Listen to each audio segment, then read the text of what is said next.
नमस्कार, मैं हूं शुभ मिश्रा और आप सभी दर्शकों का अन्नदाता कार्यक्रम में स्वागत करती हूं। हमारे देश का किसान जन का पोषक है, वह श्रम का देवता है, अन्नदाता है और उसमें ही भारत की आत्मा निवास करती है।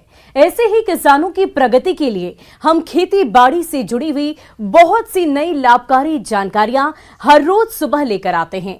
तो चलिए कार्यक्रम शुरू करने से पहले देखते हैं क्या है आज अन्नदाता में। वर्मी कंपोस्ट खाद बनाएं और अच्छी आय कमाएं।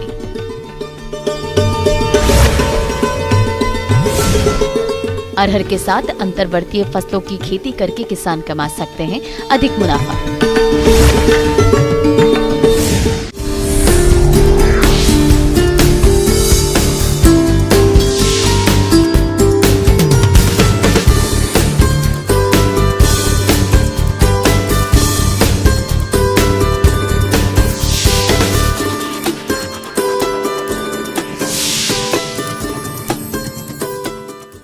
आजकल किसानों का रुझान जैविक खेती की तरफ बढ़ रहा है और सरकार भी जैविक खेती को बढ़ावा दे रही है, क्योंकि जैविक उत्पाद के उपयोग से मनुष्य का स्वास्थ्य तो अच्छा रहता ही है, साथ ही मृदा का उपजाऊपन भी बना रहता है।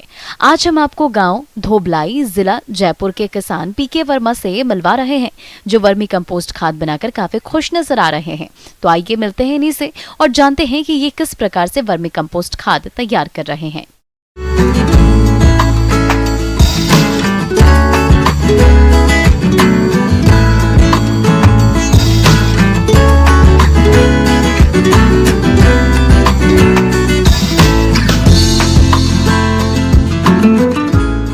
हमारे यहाँ गौशाला है, गौशाला से कच्चा खाद गोबर आता है यहाँ पर, उसको हम ठंडा करते हैं पानी देके।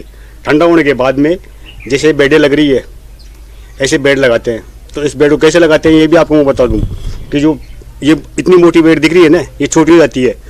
ऊपर का माल नीचे उतार लेते हैं, छान लेते हैं, उसके बाद में फिर वही बेड इसके ऊपर वापस डाल देते हैं। तो जो केंचुए होते हैं ना, वो सारे इस बेड के अंदर आ जाते हैं, गोबर के अंदर। फिर इस गोबर को वो खाते हैं और खाने के बाद में फिर जैसे देख रहे हो आप, ऐसा खाद बनता है। उसको फिर चारणा जो लगा हुआ है ना, इससे हम छानते हैं। इसको अपन बोलते हैं जैविक खाद।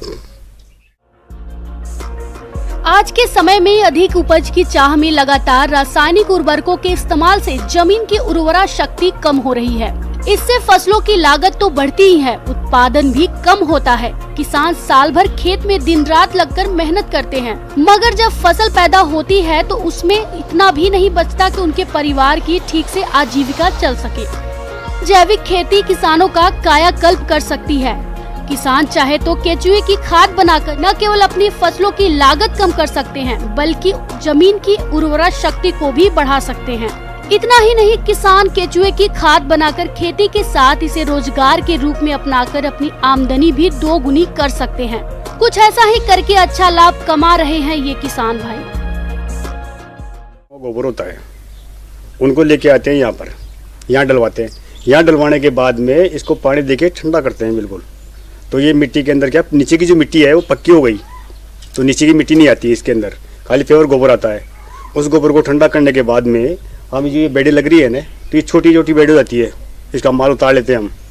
उतारने के बाद में फिर वो साइड में करके और गोबर बिछा देते हैं, उसकी बेड बना लेते हैं। बेड बना के फिर उसको वापस चढ़ा देते हैं। तो इसमें क्या है, 2 या 3 दिन से डेली पानी लगता है इसमें। जैसे केंचुए की उम्र होती है 45 दिन की, 45 दिन के अंदर वो केंचुआ समाप्त हो जाता है। उसके दूसरे जो बच्चे होते हैं वो आगे चलते हैं।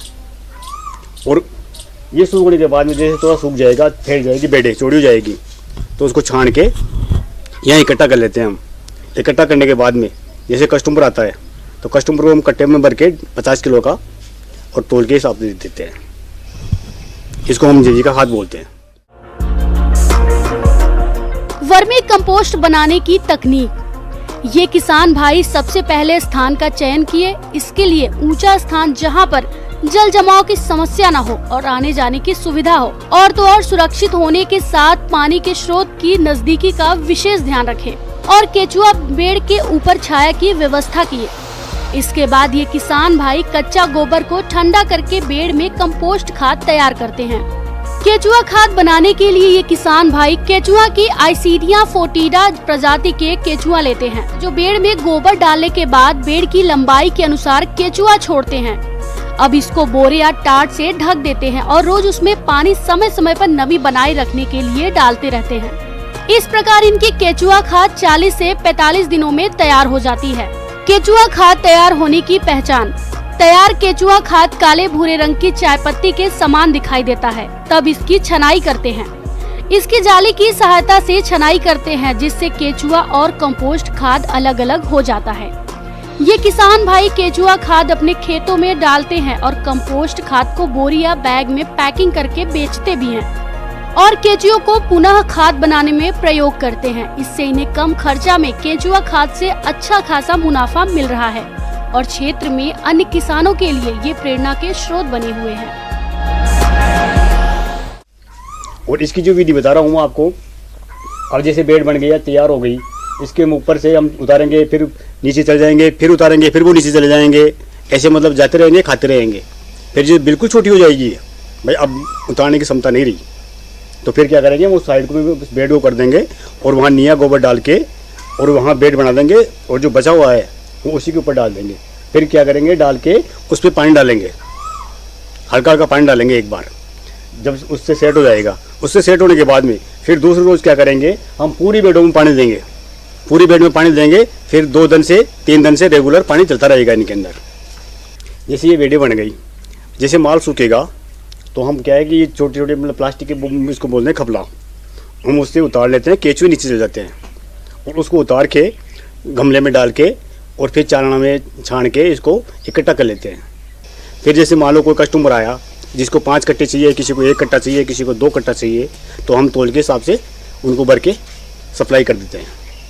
तो ये खेतों में भी बढ़िया काम आता है, पेड़ पौधों में भी बढ़िया काम आता है, सब्जी में भी बढ़िया काम आता है। ये जैसे अपन यूरिया देते हैं, यूरिया से 7 गुना ये बढ़िया काम आता है। ये इसको जैविक खाद बोलते हैं अपन। इससे खेती में क्या है कि जैसे 1 अनाज की बोरी हो रही है, वहाँ 2 हो जाएगी, जैसे 4 हो रही है तो वहाँ 8 बोरी होगी अगर अपन खेत में डालेंगे तो। मगर लोग क्या है कि वो लोग उसके पीछे पड़े हुए हैं कि वो यूरिया लेके आओ, ये यूरिया कुछ भी नहीं है इसके सामने, सब फेल है। फिर जैसे मान लो कोई कस्टमर आया जिसको 5 कट्टे चाहिए, किसी को 1 कट्टा चाहिए, किसी को 2 कट्टा चाहिए, तो हम तोल के हिसाब से उनको भर के सप्लाई कर देते हैं।